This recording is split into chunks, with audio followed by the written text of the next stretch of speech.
अरे बच्चों हम जो है इस आपका उपभोक्ता अधिकार का हम दूसरा वीडियो आपको बना रहे हैं। ठीक है, इसको भी ध्यान से आपको समझना है ना। ठीक है, इसमें हमने अभी आपको पहली वीडियो में बताया था कि बाजार में किस प्रकार से शोषण किया जाता है उपभोक्ताओं का। ठीक है, फिर हमने ये बताया था कि आंदोलन कैसे प्रारंभ हुआ उपभोक्ताओं का और कैसे जो है उपभोक्ता सुरक्षा दल जो है आपके बनाए गए। और फिर भारत सरकार पर जो है आपका दबाव डाला गया और भारत सरकार ने 1986 में क्या बनाया, आपका उपभोक्ता संरक्षण अधिनियम पारित किया, जिसे कोपरा के नाम से जाना जाता है। ठीक है, अब आता है आपका उपभोक्ता अधिकार। क्या आता है आपका उपभोक्ता के कौन कौन से अधिकार है, इनको बहुत अच्छी तरीके से याद रखना है कौन कौन से हमारे अधिकार है। नंबर 1 है सुरक्षा सबका अधिकार, यानी कि सुरक्षा का अधिकार। उपभोक्ता का सबसे पहला है सुरक्षा का अधिकार, जैसे हमारे मौलिक अधिकार है। ठीक है, इसी प्रकार से हमारे ये उपभोक्ता अधिकार भी है। ठीक है, ये सरकार द्वारा बनाए गए बाद में है मौलिक अधिकार जो हमारे संविधान में है ना। ठीक है, उसी प्रकार से ये आपके अधिकार हैं जो बाजार में उपभोक्ता अपनी वस्तुओं का उपभोग करते हैं, उनके अधिकार हैं। तो कौन कौन सा अधिकार है इनको ध्यान से देख लीजिए। नंबर 1 सुरक्षा का अधिकार, यानी कि सुरक्षा सबका अधिकार। याद रखो, सुरक्षा का अधिकार इतना याद रखो, पहला है सुरक्षा का अधिकार। तो इसमें एक एग्जाम्पल दिया गया है कि किस प्रकार से जो है सुरक्षा के अधिकार का उल्लंघन होने पर जो है आप जो है किस प्रकार से जो उपभोक्ता फोरम है उसमें जो है आप अपना केस डाल सकते हैं, उसका फ़ायदा कैसे हो सकता है। तो देखिए, रोजी मैथ्यू एक स्वस्थ लड़का था जो कक्षा 9 में पढ़ता था। उसने उसके टॉन्सिल आ गए गले में, और उसने जो है एक डॉक्टर ईएनटी, जिसे हम कहते हैं नाक कान गले वाला डॉक्टर, है नी, यानी कि इससे क्या है, एयर, एन से नोज और टी से आपका टंग, है ना। तो नाक कान वाले वाले सर्जन को दिखाया उसने, और उसने जो आपका एनेस्थीसिया देने वाला जो डॉक्टर होता है, यानी कि जो बेहोशी का इंजेक्शन लगाने वाला डॉक्टर है। ठीक है, उसकी वजह से जो है क्या हुआ, उसने जो है क्योंकि उसकी जो एक सीमित मात्रा होती है जो हम एनेस्थेसिया देते हैं किसी को जब ऑपरेशन के समय होता है, तो उसमें थोड़ी सी भी जो है लापरवाही नहीं होनी चाहिए। लेकिन टॉन्सल तो टॉन्सिल निकालने के लिए जब उसको एनेस्थेसिया दिया गया तो उसका शरीर क्या हो गया, अपंग हो गया जीवन भर के लिए, है ना। तो उसके पिता ने जो है सेवा में चिकित्सक के लापरवाही को माना इसमें। भाई लापरवाही तो हुई है जिससे उसका शरीर अपंग हो गया। ठीक है, तो उसने जो है आपका राज्य उपभोक्ता विवाद निवारण समिति में 5 लाख के मुआवजे का दावा किया, है ना। लेकिन राज्य समिति ने यह कहकर मामला खारिज कर दिया कि तुम्हारे पास जो है पर्याप्त सबूत नहीं है। तो रोजी के पिता नहीं माने। ठीक है, रोजी के पिता फिर कहाँ गए, इससे ऊंची वाली उसमें उपभोक्ता विवाद निवारण में, है ना, यानी कि दिल्ली स्थित राष्ट्रीय उपभोक्ता विवाद निर्माण निर्माण समिति में गए, है नहीं, वहाँ पर जो है अपील की और फिर मामले की जांच हुई। फिर उसके बाद जो है राष्ट्रीय समिति ने अस्पताल को चिकित्सा में लापरवाही का दोषी पाया और हर्जाना देने का निर्देश दिया। तो उनके साथ इंसाफ हुआ, भले ही बच्चे की जो है स्वस्थ तो नहीं हो सकता, लेकिन कुछ उसको हर्जाना प्राप्त हो गया। ठीक है, तो ये है आपका सुरक्षा का अधिकार। यानी कि तुमने देखा होगा बाजार में बहुत सारी ऐसी चीज़ें मिलती है जिससे जो है किसी भी मनुष्य की जान को खतरा हो सकता है। जैसे आपका प्रेशर कुकर है, प्रेशर कुकर में, ठीक है, आपका सेफ्टी बाल लगा होता है। अगर वो सेफ्टी बाल ना हो लगा हो तो आपका किसी वजह से अगर जो है मेन जो है आपका बल्ब जो है ख़राब हो जाए या बंद हो जाए तो कुकर फट सकता है, जिससे नुकसान हो सकता है। ठीक है, इसी प्रकार से बाज़ार में बहुत सारी वस्तुएं मिलती हैं, अगर उनको खाने की वजह से अगर उनमें जो है आपका ऐसे केमिकल मिला दिया जाए, है ना, मिलावटी चीज़ें हों जिससे मनुष्य के स्वास्थ्य पर जो है हानिकारक असर पड़े। ठीक है, तो उससे भी जो है मनुष्य को बहुत ज़्यादा जानलेवा खतरा हो सकता है। ठीक है है नहीं, और इसके अलावा, है नहीं, तो ये कम गुणवत्ता वाले अगर सामान बाजार में बेचे जा रहे हैं तो इससे भी आदमी को जो है नुकसान पहुंच सकता है। तो इसके खिलाफ अगर ऐसी चीज़ आपको बाजार में मिलती हैं, या कोई बेचता है, ठीक है, तो इसके खिलाफ जो है आप उपभोक्ता अदालत में जा सकते हैं। अगर किसी तरीके से, जैसे कोई कंपनी है आपको जो है पूरी गारंटी देती है, ठीक है, जब प्रेशर कुकर वाली कंपनी है पूरी गारंटी देती है और इत्तेफाक से वो प्रेशर कुकर फट जाता है, ठीक है, तो उसके खिलाफ आप जो है जा सकते हैं अदालत में, है ना, उपभोक्ता फोरम में, उपभोक्ता समिति जो होती है आपका, जा सकते हैं, ठीक है। तो नंबर 1 क्या हुआ आपका, आपको पूरा अधिकार है कि आपकी सुरक्षा का अधिकार आपको मिले, ठीक है। नंबर 2 है आपका वस्तुओं और सेवाओं की जानकारी, यानी कि कंपनी को जो है वस्तुओं और सेवाओं की पूरी जानकारी उपभोक्ता को देना ही पड़ेगा। तुमने देखा होगा आप जो है जब मेडिसिन खरीदते हैं तो उसमें आपको सब जानकारी मिलेगी। अब तो पहले क्या होता था, इंग्लिश में आता था, है ना, लिखा हुआ सब, लेकिन अब तो यानी कि सरकार ने आदेश दिया है कि प्रत्येक कंपनी जो है हिंदी में भी जो है पूरी जानकारी उस पर देगी, ठीक है। तुमने देखा होगा मेडिसिन पर जो है आपको बैच नंबर मिलेगा, आपको किस बैच के किस बैच में निकली है ना। दूसरा आपको एक्सपायरी डेट कि मतलब कब एक्सपायर हो रही है ना, मैन्युफैक्चरिंग डेट यानी कि कब बनी है दवाई, ठीक है, और उस फार्मा का जो है पूरा एड्रेस कि कहाँ कौन सा फार्मा में बनी हुई है ये, ठीक है, और उसमें कौन कौन से इंग्रेडिएंट्स हैं, ठीक है, यानी कि कौन कौन से इंग्रेडिएंट्स का मतलब कि कौन कौन से चीज़ें उस दवाई में मौजूद हैं, ठीक है, और उसकी कितनी कितनी मात्रा है।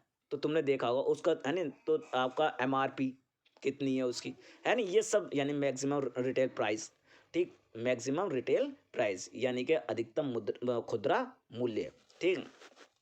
तो ये सारी चीज़ें तुमने देखा होगा, पूरी जानकारी जो है कंपनियों को देनी होती है। अगर तुम आप फ्रिज खरीदोगे तो पूरा फ्रिज में जो है पीछे एक पूरा एक जो है आपका पेपर चिपका होता है, उसमें सारी जानकारी होती है, ठीक है, कितने साल की वारंटी है, ठीक है, इसमें कौन कौन सी सुविधाएं हैं, ठीक है, आप जो है नहीं कौन से बेच के निकली हुई है, ठीक, और कितना पावर लेगी, ये सब चीज़ें जो है ये चीज़ें लिखी हुई होती हैं। तो ये जानकारी भी आपको जो है नहीं, तो ये सब चीज़ें आपको जानने का अधिकार है, सूचना पाने का पूरा पूरा अधिकार है नहीं।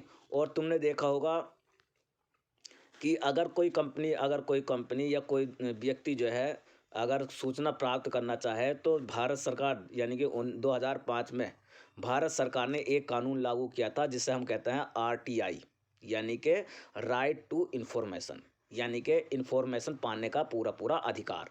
तो आप जो है एक 10 रुपये का जो है आप पोस्टल ऑर्डर लगाकर, ठीक है, और उसके थ्रू जो है आप पूरी सूचना प्राप्त कर सकते हैं किसी से भी, है ना।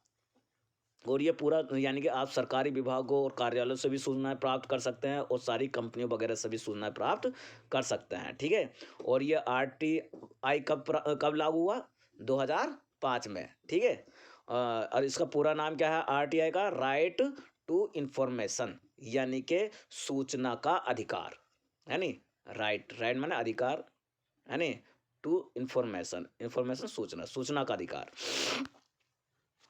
यहाँ पर जो है आप एक और एग्जाम्पल देखेंगे कि इंतज़ार, देखिए, अमृता नाम की एक इंजीनियर स्नातक छात्रा नौकरी पाने के लिए अपने सभी प्रमाण पत्रों को जमा करने तथा इंटरव्यू देने के बाद भी एक सरकारी विभाग से कोई रिजल्ट प्राप्त नहीं हुआ, है ना। उसने सब कुछ कर दिया लेकिन अभी तक रिजल्ट उसको प्राप्त नहीं हुआ कि वो जो है इसके लिए चयनित है या नहीं है नहीं। तो कर्मचारियों ने भी उनके प्रश्नों का उत्तर देने से इनकार, जब वो किसी वहाँ के जो कर्मचारी थे, है ना, जिस विभाग में उसने जो अपने सारे प्रमाण पत्र वगैरह लगाए थे, है नहीं, और अभी तक रिजल्ट नहीं आया, तो उनसे बात की तो वो भी कोई जवाब नहीं दे रहे, सेटिस्फाई, है ना। तब उसने जो है तब उसने एक्ट का प्रयोग करते हुए यानी उपभोक्ता अधिकार के एक्ट का प्रयोग करते हुए एक प्रार्थना पत्र दिया और ये कहा कि सूचना के अधिकार के अंतर्गत, है नहीं, आरटीआई के अंतर्गत जो है उसने एक पत्र दिया किसको, विभाग को, ठीक है, जहाँ से उसने अपने डॉक्यूमेंट्स वगैरह जमा कराए और ये कहा कि एक उचित समय तक परिणाम की जानकारी पाने का अधिकार था, है नहीं, जिससे कि वह अपने भविष्य की योजना बना सके, है नहीं, जिससे उसको न केवल रिजल्ट की घोषणा में देरी के कारणों के बारे में सूचित किया गया के बारे में सूचित किया गया, बल्कि उसको नियुक्ति के लिए बुलावे का प्रमाण पत्र मिल गया क्योंकि उसने इंटरव्यू अच्छा किया था। है नहीं? तो देखिए, तो जब उसने सूचना मांगी तो फिर जो है उसको नियुक्ति का प्रमाण पत्र भी मिल गया कि तुम जो है नियुक्ति हो गई है तुम्हारी। है नहीं? तो जब आप कुछ काम करोगे, ठीक है, अपने अधिकारों को समझोगे, तो तभी जो है आगे के काम होते हैं ना। अब आता है चयन का अधिकार। है नहीं? चयन के अधिकार का उल्लंघन। ठीक है, तो तीसरी बात क्या है? पहला हमने क्या बताया था आपको? पहला बताया था हमने आपका सुरक्षा का अधिकार। ठीक है, याद रखना। दूसरा, है नहीं, दूसरा बताया था हमने वस्तु और सेवाओं की जानकारी का अधिकार। ठीक है, और तीसरा है आपका चयन का अधिकार। है नहीं? चयन का अधिकार। अंसारी नगर के अभिरामी नामक एक छात्रा ने दिल्ली में व्यावसायिक पाठ्यक्रम में पढ़ने के लिए एक क्षेत्रीय कोचिंग संस्थान के 2 वर्षीय पाठ्यक्रम में नामांकन कराया। पाठ्यक्रम में भाग लेने के समय पूरे 2 वर्ष के अध्ययन के लिए करीब 61,020 रुपये जमा किए, लेकिन उसने ये पाया कि पढ़ाई स्तर वहाँ ठीक नहीं है, इसलिए उसने साल के अंत में पाठ्यक्रम को छोड़ दिया। यानी 1 साल पाठ्यक्रम उसने किया और फिर उसके बाद छोड़ दिया। है नहीं? छोड़ दिया। अब उसने 1 साल का पैसा लौटाने की बात की, क्योंकि उसने 2 साल के जमा कर दिए थे। अब वो कहती है संस्था से कि मुझे 1 साल का पैसा लौटा दिया जाए, तो उसने मना कर दिया। तो उसने संस्था ने मना कर दिया कि भैया हम जो है नहीं, पैसा नहीं लौटाएंगे, दोनों साल के एक साथ हमने लिए हैं और हम जो है दोनों साल का कोर्स करो। तो लेकिन उसकी जब उसको अच्छा नहीं लगा तो उसने छोड़ दिया 1 साल करके। तो दूसरे साल का उसको लौटाना चाहिए। है नहीं? तो जब उसने जिला उपभोक्ता न्यायालय में मुकदमा दायर किया तो न्यायालय ने संस्था को यह कहते हुए 28,000 रुपये लौटाने का आदेश दिया कि छात्रा को चुनने का अधिकार है। यानी कि छात्रा को जो है चुनने का अधिकार है, यानी कि हमें जो है जो उपभोक्ता होता है उसको चुनने का अधिकार है कि कौन सी चीज़ हम लें या ना लें। ठीक है, कितने समय के लिए लें और कितने समय के लिए ना लें। अब उसने 1 साल तक तो जो है पढ़ाई की, उसने चुन लिया 1 साल तक के लिए, लेकिन दूसरे साल उसको पसंद नहीं आया, तो इसका मतलब वो दूसरे साल की फीस क्यों दे? तो इसलिए तो उसने जो है उपभोक्ता अदालत में जो है अपना मुकदमा दायर किया और उपभोक्ता अदालत ने कहा संस्था से कि आपको जो है 28,000 रुपये उसे वापस करने पड़ेंगे, क्योंकि उसको जो तुम कोर्स करा रहे हो उसको चुनने का पूरा अधिकार है, यानी कि वो चुने या ना चुने। संस्था ने पुनः राज्य उपभोक्ता आयोग में अपील की। है नहीं? राज्य उपभोक्ता आयोग ने जिला अदालत के निर्देश को सुरक्षित रखते हुए आगे संस्था को बेकार की अपील करने के लिए 25,000 रुपये का दंड और लगा दिया। है नहीं? यानी कि तुमने जो है गलत अपील करी है कि भाई जब उसको चुनने का अधिकार है तो तुम उस पर कैसे कर सकते हो, तो 25,000 रुपये का और दंड लगा दिया। तो आप जो है 28, यानी कि आपको 28 रुपये, वो 28,000 वो देने पड़ेंगे, 25,000 रुपये और देने पड़ेंगे। उससे संस्था को 7,000 रुपये मुआवजे और याचिका खर्च के रूप में छात्रा को देने के लिए कहा। राज्य आयोग ने भी शिक्षा संस्थाओं और व्यावसायिक संस्थाओं को विद्यार्थियों से पूरे साल की फीस को एडवांस में लेने के लिए मना किया है। तो तुमने देखा होगा अब जो है हर एक संस्था जो है आपका अगर 2 साल का कोर्स भी होगा तब भी 1 साल का आपका फीस जमा कराएगी।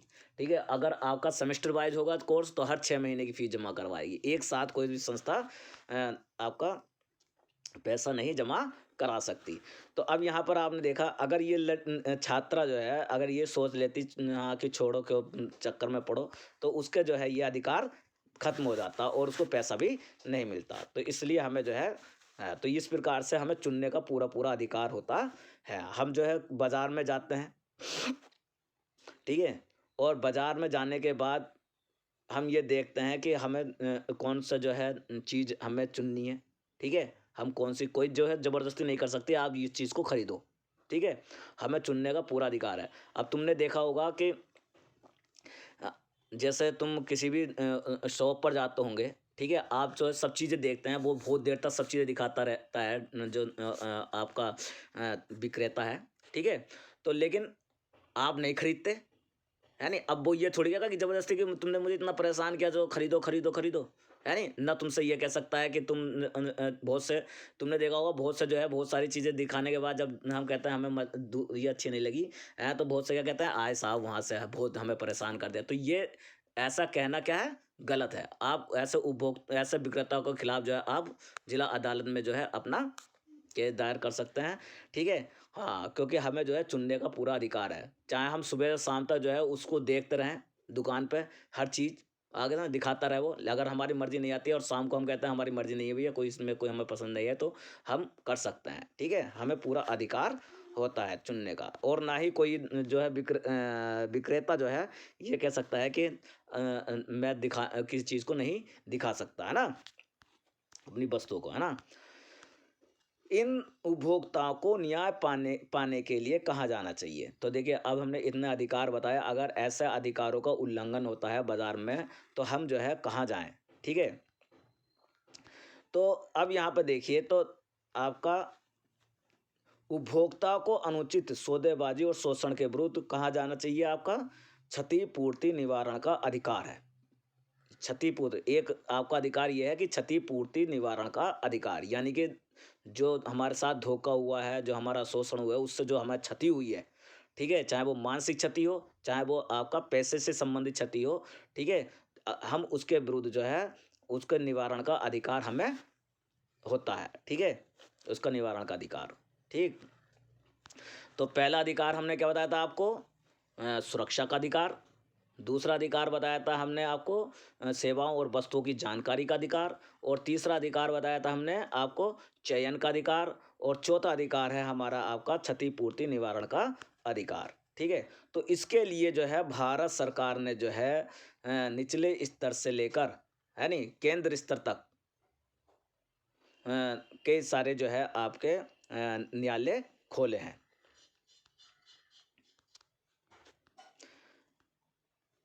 ठीक है। तो अब यहाँ पर जो है देखिए, एक वो देखा रखा है पूरा, इसमें जो है आपको एक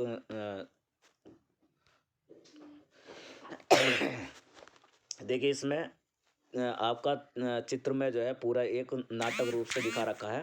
पहला, अपनी बेटी के लिए प्रकाश मनी ऑर्डर भेजने पोस्ट ऑफिस जाता है नहीं। प्रकाश को ये पता चलता है कि रुपए उसकी बेटी को नहीं मिले हैं, है नहीं। अब प्रकाश पोस्ट ऑफिस में मनी ऑर्डर के बारे में पूछता है। Money order, postal order register, यानी तो ये आपका, तो वो क्या कहता है नहीं, कि पोस्ट ऑफिस द्वारा प्रकाश के प्रश्नों का संतोषजनक जवाब नहीं दिया गया, ऐसे ही गोलमोल जवाब दे दिया। फिर वो जो क्या करता है, प्रकाश क्षेत्रीय उपभोक्ता संरक्षण परिषद में सलाह लेता है, यानी कि कंज्यूमर फोरम में, उपभोक्ता शिकायत केंद्र में, है ना, कंज्यूमर फोरम यानी उपभोक्ता फोरम है ना।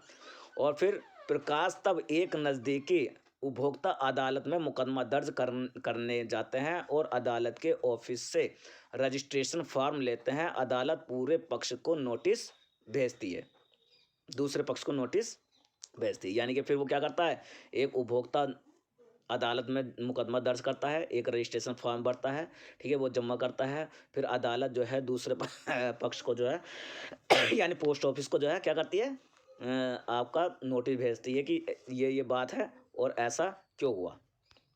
अब फिर उसके बाद वे अदालत में मुकदमे पर स्वयं बहस करता है नहीं, यानी कि वहाँ पर जो है आपको किसी वकील की भी ज़रूरत नहीं है, ठीक है, आप खुद भी बहस कर सकते हैं, ठीक है। अदालत के जज दस्तावेजों का सत्यापन करते हैं और पीड़ित पक्ष तथा दूसरे पक्ष दोनों की दलीलें सुनते हैं, ठीक है। जज अदालत का फैसला सुनाते हैं, है नहीं। फिर उसके बाद फैसला सुना जाता है। तो उपभोक्ता अदालत के विभिन्न संगठनों के निर्माण में पहल की है, जिन्हें सामान्यतः उपभोक्ता अदालत या उपभोक्ता संरक्षण परिषद के नाम से जाना जाता है। तो ये उपभोक्ता, है नहीं, उपभोक्ता अदालत कह दो या उपभोक्ता संरक्षण परिषद कह दो, ठीक है। तो ये जो है आपका भारत सरकार ने जो है ये एक पहल की है कि कई सारे जो है उपभोक्ता अदालत खोले, है नहीं, नीचे से लेकर ऊपर तक। ये उपभोक्ताओं के मार्गदर्शन भी करती है, कैसे उपभोक्ता अदालत में मुकदमा दर्ज कराया जाए, ठीक है, ये भी बताती है ये सब, ठीक है। बहुत से अवसरों पर ये उपभोक्ता अदालत में विशेष व्यक्ति यानी कि उपभोक्ता का प्रतिनिधित्व भी करती है। वे स्वयंसेवी संगठन जनता में जागरूकता पैदा करने के लिए सरकार से वित्तीय सहयोग भी प्राप्त करती हैं ये अदालतें, है नहीं। आगे देखिए, तो ये आपकी त्रिस्तरीय न्याय तंत्र स्थापित किया गया है इसमें। त्रिस्तरीय यानी 3 स्तर पर होती है। नंबर 1 सबसे पहले जिला उपभोक्ता अदालत, दूसरा राज्य उपभोक्ता अदालत और तीसरा आपका राष्ट्रीय स्तर पर जो उपभोक्ता अदालत है वो होती है।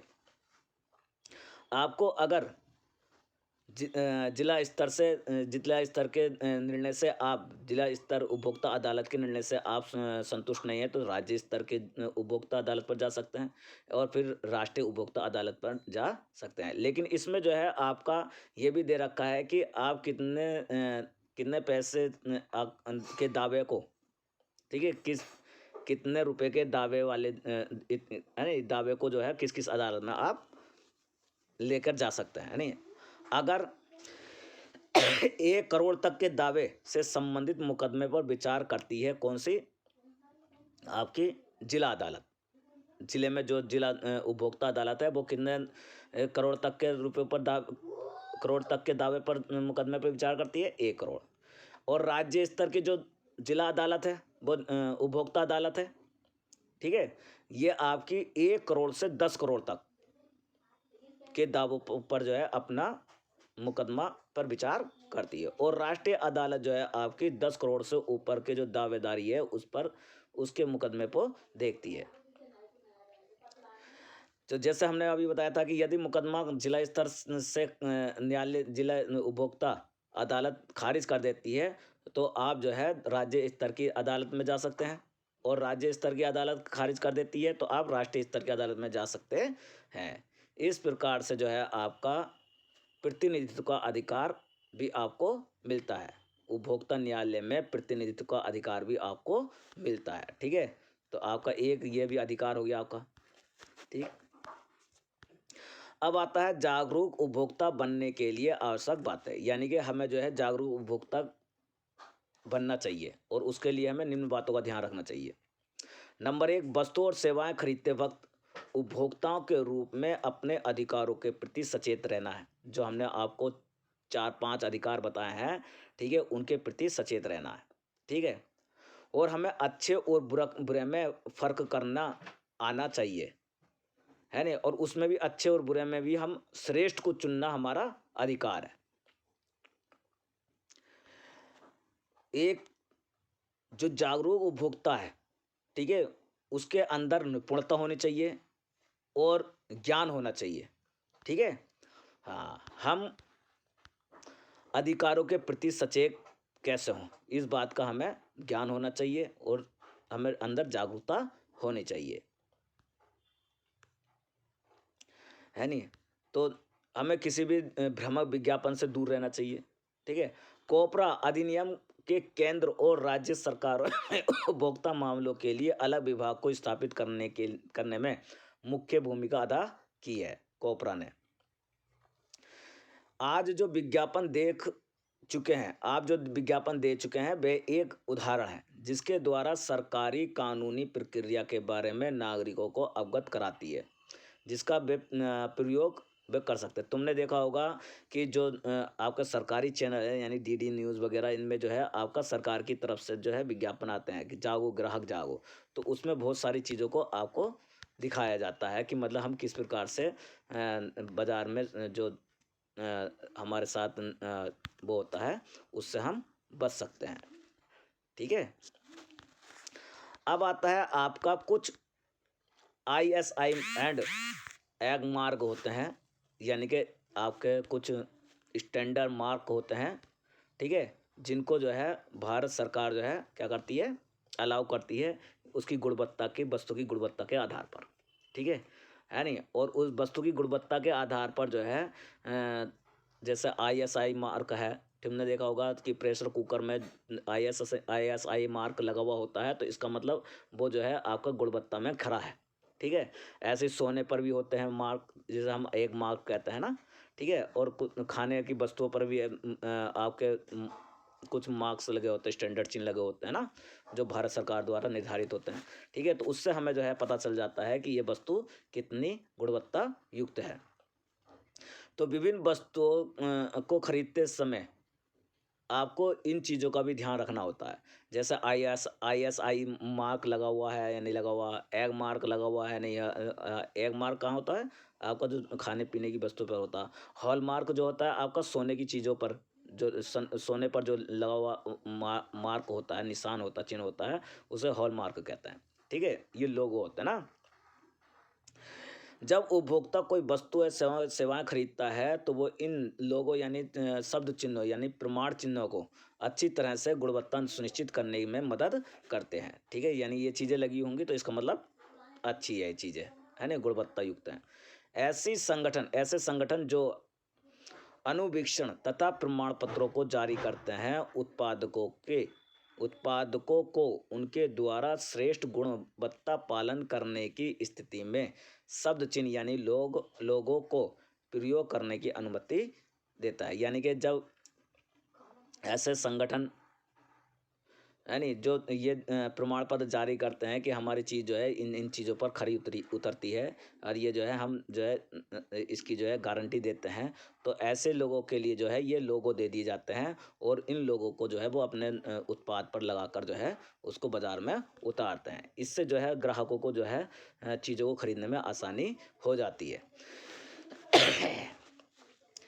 हाँ, यद्यपि ये संगठन बहुत से उत्पादों के लिए गुणवत्ता तथा मापदंड विकसित करते हैं, लेकिन सभी उत्पादकों का इन मापदंडों पर पालन करना जरूरी नहीं होता। फिर भी कुछ उत्पाद जो उपभोक्ता की सुरक्षा और स्वास्थ्य को प्रभावित करते हैं या जिनका उपयोग बड़े पैमाने पर होता है, जैसे कि LPG सिलेंडर, खाद्य रंग एवं उसमें उपयुक्त सामग्री, सीमेंट, बोतल बंद पेयजल, इनके उत्पादन के लिए यह अनिवार्य होता है कि उत्पादक इन संगठनों से प्रमाण पत्र प्राप्त करें। देखिए ये लग गया ISI है नहीं, ये देखिए ISI का मार्क है ना, तो इससे हमें जो है इसकी गुणवत्ता का पता चल जाता है ना। ठीक है, कि ये जो है अच्छी गुणवत्ता का है। अब आता है उपभोक्ता आंदोलन को आगे बढ़ाने के संबंध में। उपभोक्ता आंदोलन को आगे बढ़ाने के संबंध में 24 दिसंबर को भारत में राष्ट्रीय उपभोक्ता दिवस के रूप में मनाया जाता है। कब मनाया जाता है भारत में? ये बहुत आता है, 1 नंबर में आ सकता है ये क्वेश्चन। ठीक है, कि उपभोक्ता दिवस कब मनाया जाता है, राष्ट्रीय उपभोक्ता दिवस कब मनाया जाता है? तो कब मनाया जाता है? 24 दिसंबर को। 1986 में इसी दिन भारतीय संसद में उपभोक्ता संरक्षण अधिनियम पारित हुआ था। यानी कि हमने बताया था आपको, जब जो आपके दल थे उपभोक्ता संरक्षण दल, उन्होंने जब दबाव डाला सरकार पर, तो सरकार ने जो है 1986 में एक अधिनियम पारित किया जिसको कहा जाता है उपभोक्ता संरक्षण अधिनियम यानी कि कोपरा। तो वो 24 दिसंबर 1986 में पारित किया गया था, इसलिए जो है 24 दिसंबर को जो है राष्ट्रीय उपभोक्ता दिवस मनाया जाता है। ठीक है, इस याद रखना है ना। भारत उन देशों में से एक है जहां उपभोक्ता संबंधी समस्याओं का निवारण के लिए विशिष्ट न्यायालय है। भारत में उपभोक्ता आंदोलन के संगठित समूहों की संख्या और उनकी कार्यविधियों के मामले में कुछ तरक्की की है। ठीक है, आज देश के 2000 से अधिक उपभोक्ता संगठन हैं, जिनमें से केवल 50-60 ही अपने कार्यों के लिए पूर्ण संगठित और मान्यता प्राप्त हैं। फिर भी उपभोक्ता निवारण प्रक्रिया जटिल, खर्चीली और समय बाध्य साबित हो रही है। कई बार उपभोक्ताओं को वकीलों का सहारा लेना पड़ता है। वे मुकदमे, अदालती कार्यवाही में शामिल होने और आगे बढ़ने आदि में काफ़ी समय लेते हैं। अधिकांश खरीदारियों के समय रसीद नहीं दी जाती है। तो ये कुछ जो है आपके साथ कुछ जो है बाज़ार में जो है ये कमियां हैं, जो उपभोक्ता संरक्षण अधिनियम है उसमें आप कमियां हैं, तो है ना, जिसको दूर करना जरूरी है। तुमने देखा होगा कि तुम बाज़ार में जाते हो तो हर चीज़ के लिए वो पक्का बिल थोड़ी देंगे, है ना। तो इसका भी जो है ना कोई रसीद बना कर देते हैं, ना पक्का बिल देते हैं, जिससे जो है उसको हम आपका जो है चैलेंज कर सकें अदालत में। ऐसी स्थिति में प्रमाण जुटाना आसान नहीं होता। इसके अलावा बाजार में अधिकांश खरीदारियां छोटे फुटकर दुकानों से ही होती हैं, है नहीं। उपभोक्ता के अधिकारों को मजबूती देने के लिए कोपरा का 2019 में संशोधन हुआ। कोपरा जो अधिनियम है उसमें जो है फिर दोबारा जो है संशोधन हुआ, कब हुआ? 2019 में, जिसमें अब इंटरनेट के माध्यम से खरीद भी शामिल है। यानी कि जो हम आपका उससे खरीदते हैं, अमेज़न से खरीदते हैं, फ्लिपकार्ट से खरीदते हैं, तो ये सब क्या है? आपका इंटरनेट के द्वारा जो हम खरीदारी करते हैं। यदि कोई सेवा में कमी या दोषपूर्ण उत्पाद है तो सेवा प्रदाता और निर्माता को भी जिम्मेदार ठहराया जाता है और दंडित किया जाएगा, है ना। अगर अगर उसमें जिस चीज़ को आप खरीद रहे हैं, अगर उसमें कुछ कमी आती है या कोई गलती है उसमें, ठीक है, तो उसके लिए जो है जो विक्रेता है वो जिम्मेदार होगा, ठीक है। तुमने देखा होगा कि जितनी भी आपका ऑनलाइन शॉपिंग होती है उसको जो है रिटर्न करने का भी पूरा प्रावधान है कि आपको समझ में नहीं आती कोई चीज़ तो आप आसानी से रिटर्न कर सकते हैं ना। तो ये सब किस वजह से है? जो कोपरा में जो संशोधन हुआ है उसको, है ना। हाँ, यहाँ तक कि जेल भी हो सकती है। उपभोक्ता अदालत के बाहर तटस्थ मध्यस्थ की सहायता से विवादों को निपटारे के को अब उपभोक्ता न्यायालयों के सभी 3 स्तरों को प्रोत्साहित किया गया है। कोपरा के अधिनियम के 35 वर्ष बाद भी भारत में उपभोक्ता ज्ञान धीरे धीरे फैल रहा है। यानी कि उपभोक्ता में अभी इतना ज्ञान नहीं है, ठीक है।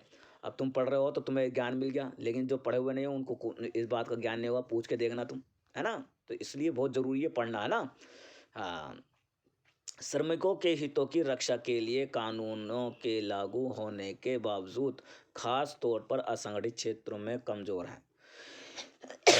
इस प्रकार बाजारों के कार्य करने के लिए नियमों और विनियमों का प्राय पालन नहीं होता है। फिर भी उपभोक्ताओं की अपनी भूमिका और अपना महत्व समझने की ज़रूरत है। यह अक्सर कहा जाता है कि उपभोक्ताओं की सक्रिय भागीदारी से ही उपभोक्ता आंदोलन प्रभावी हो सकता है। इसके लिए स्वैच्छिक प्रयास और सबकी साझेदारी से युक्त संघर्ष की ज़रूरत है। तो यह आपका चैप्टर समाप्त हो गया और इसके जो है क्वेश्चन आंसर हम आपको भेज देंगे, ठीक है। Okay, thank you.